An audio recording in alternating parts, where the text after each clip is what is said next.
Gwen McKinney, and I am Unerased creator and campaign director. And I'm thrilled today to be joined by two of my colleagues, Linda Jackson Leslie, who is the curator and content developer for Unerased Black Women Speak. And we also have Liz Courquet-Lesaulnier, who is the executive director of our media partner, Word in Black. Welcome, ladies. And because this is January and the beginning of the new year, oh, what a wonderful moment. It's big. It's art, it's culture, it's literature, it's magic, it's mysticism, it's technology.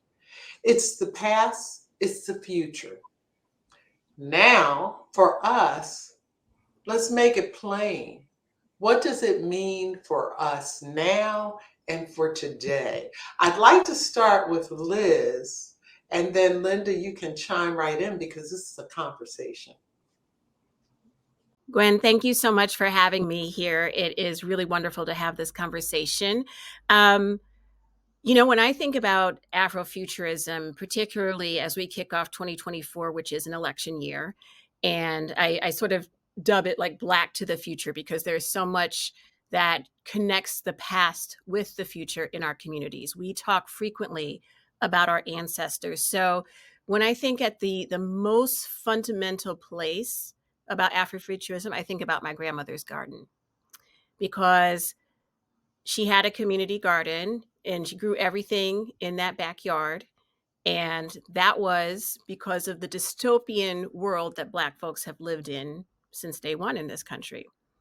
And she had to put on her futuristic hat and say, I'm going to grow something here in my own yard that we can survive on. And not just survive on, but thrive on. And so when you think about like over the past, 10 years or so, where you have the mainstream culture being like, ooh, DIY your garden. Black folks have already been doing that. That is our roots. That is our ancestry and also the future for us. And so I think about, like you said, Afrofuturism is seeing ourselves without the frame of the white gaze. It is seeing ourselves and being able to center ourselves and imagine a future without white people, where we can be authentically Black in all of the ways that that shows up, because there's no one way to be Black. And it is mysticism, it is tech, it is liberation, it is the divine and sacred feminine and the way that that shows up. And it is connecting without space and time. Linda, what's your sense of Afrofuturism, and especially All the things that Liz just said, but I think in addition to that, I think it's a space where we can imagine ourselves free from the burden of racism. So Afrofuturism for me is, what would life be like without racism? Where racism existed just as a historical fact, just like dinosaurs once walked the earth, but it was not the force which dictates and hems in and represses our day-to-day lives. So Afrofuturism might be traveling through space. It might be discovering life on other planets. It might be curing cancer. It might mean increased Black longevity because we're no longer subject to the stressors of racism and social impact. It could mean all of these things. It could mean a flowering in terms of literature and the arts, which has really always been the place where most people think of Afrofuturism. They think of the music, Sun Ra. I can remember when he did his little futuristic Egyptian Afro. Nobody knew what it meant, but we were into it. And so it's freeing the Black imagination. Wow. Okay, you two have really set a stage, and I think that audience, if you did not have clarity before, I think you have it now. I want each of you, starting with Liz and then Linda, to tell me how people can find the grains and the threads of Afrofuturism in their daily lives today. Liz, what do you say?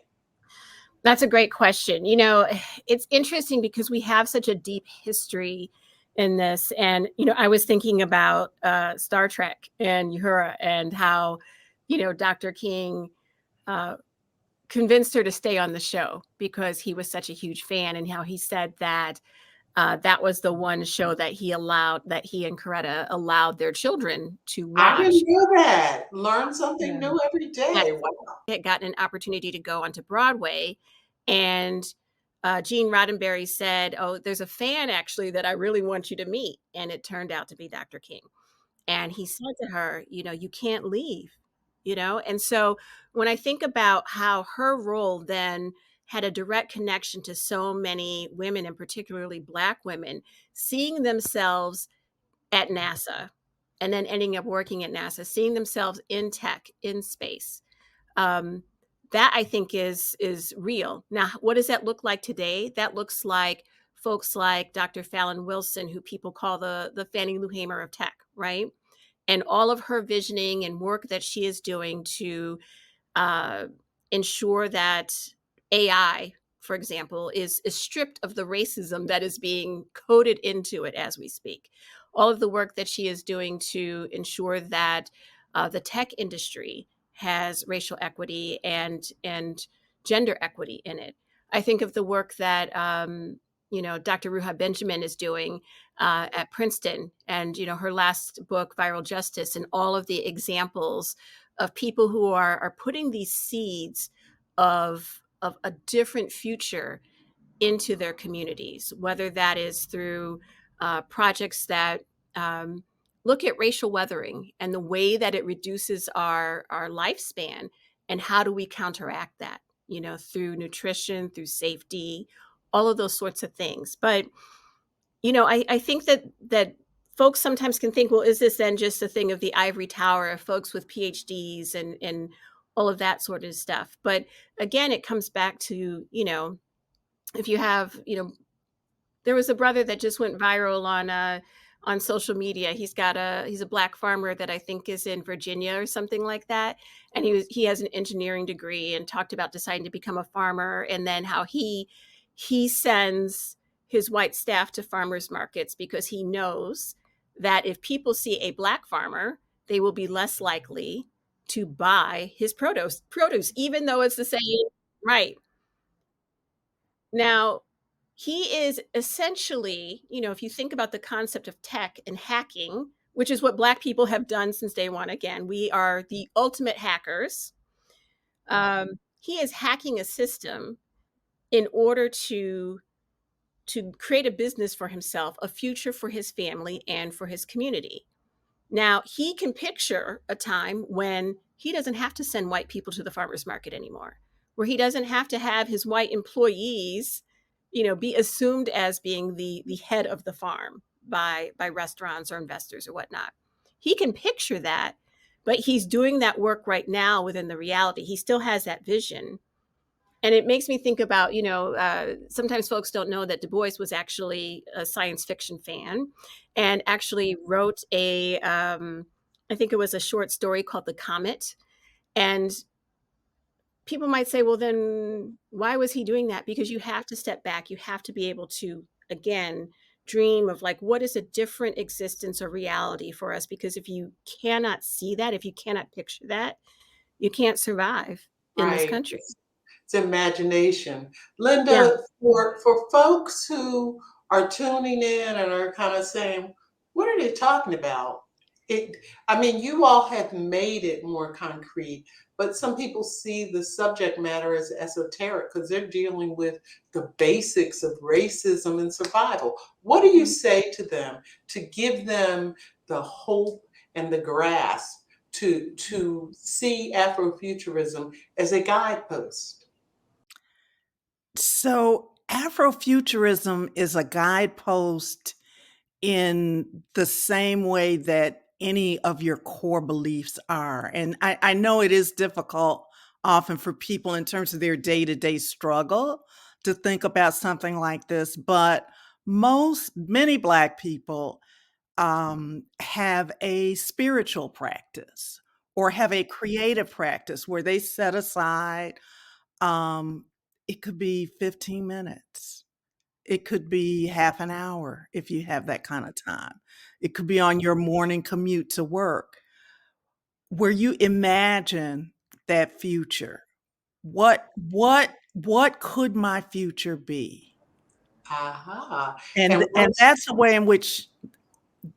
way in which anybody can approach it. powerful? It's Imaging, imagine. Because if you it's like imagine it, you see it, it can happen. Liz, you were going to say? no, it reminds me of like when me and my girlfriends get together at the start of the year and we create our vision boards, right? Mhm. And we are essentially going through that process of and people talk about manifesting and all that. You gotta say it, you gotta put it out there, you have to manifest it, but that is essentially what we're doing. We're picturing our future, not just. And I think this is the thing sometimes that folks forget about Afrofuturism because of the way that, like, for example, you know Black Panther became a commercial success. But this is not about like a capitalistic sort of like structure. Like take that framework away. And what is your life at your core? Like who is your what is your soul? What is your soul actually speaking to? What is your heart actually speaking to? Speaking to your soul, I tell Because you. the soul Well, exists without space and time. absolutely. And ladies, this is a rich conversation that could go on, but because we've got limited time, I want to move right into what is your day job here and now, and in the future too.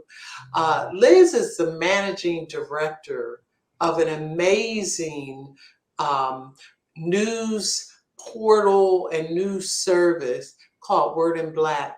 Tell us what's planned in the coming period that our audience should visit Word in Black. All you got to do is Google Word in Black. You tell us what they're Yeah. going to. Our third year in existence. We're a collaboration, a national news collaboration of 10 leading Black news publishers. Everyone from the Washington Former and the Baltimore Afro, which this year will be 132 years old, to the St. Louis American and the Sacramento Observer, Houston Defender, Dallas Weekly, Atlanta Voice, New York Amsterdam News, and the Michigan Chronicle. So all across the country with all sorts of perspectives. I like to say, collectively, our partner publishers have 800 plus years of media experience. So we are essentially the newest, oldest startup that there is. But what we do is our national team of reporters, we have 2 education reporters, 2 health reporters, climate justice, finance, and a religion and social justice reporter, as well as some contributors that work with us. And we really look to, again, that piece of, and I feel like our day-to-day work, when you're a Black journalist, you have to have an Afrofuturistic mindset, whether you necessarily call it that or not, because again, you have to know what has happened to us, what is our past, what's the present, and then also when you are reporting, look at the people within our community who are actually creating the solutions because they have a vision of what our future can be. And that matters because no one wants to read about here's the bad things that are happening to Black folks today, right? Okay, like we can read that anywhere, and that's usually what happens in mainstream media. Instead, what we do is we say we're going to confront these racial inequities that we know exist out here, um, and then talk to the folks who are actually doing something about it. And Absolutely. yeah, And because and I would say, as a partner, and we are very proud to be a partner with Word in Black, it is a veritable feast of storytelling and snapshots of our lives and of the community across the nation. Linda, in the last 2 minutes we have left, tell us what's planned for Unerased. And by the way, you can visit Word. I mentioned Word in Black. Go to it online. Also visit unerasedbws.com online as well. So what's up, Linda? Absolutely. So for January, we're looking at Afrofuturism through several different portals, and we're looking through the eyes of climate justice. We're going to have very compelling commentary from Connie Leeper, who is a climate justice really leader, thinker, writer, activist, advocate from North Carolina. Has been actively engaged in this work for many years. And we're also going to pay tribute to the foremother, many say, of Afrofuturism, Octavia Butler. And we hope you'll check both those features out. Excellent, excellent. And I know that in the coming months, we're looking at Have a Heart, and we're also looking at our history, her story, as we move into Women's History Month in March, right? So I would like to thank both of you for just really opening our eyes and our thinking, whether it's the garden or the ride, the commute to work, how we connect the dots, Black to the future. And audience, we appreciate you because as we close out this segment, Linda mentioned Octavia Butler. I think we will take you home with a voice and vision of the mother of Afrofuturism, Octavia Butler.